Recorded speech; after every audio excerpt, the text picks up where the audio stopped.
再来看网络，啥物拢有通买，像警察的装备嘛买会到。警察局是表示讲，买警察的制服并无违法，也毋过哦，若是穿警察的制服，假做是警察，就违反刑法，上侪是当罚15000块。现代人网络买物件真方便，就连警察用的物件也买到，亲像是警察制服甲华南球水，拢用伫网络买到，恐惊引起记录。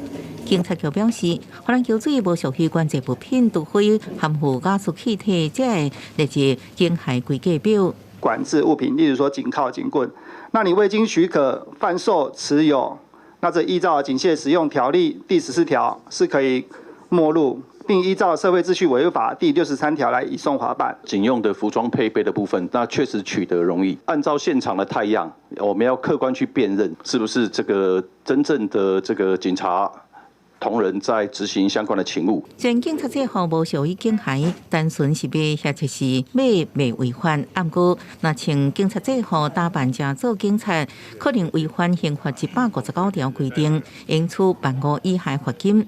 那进一步补充，警察刑事职权相关应处3年以下有期徒刑。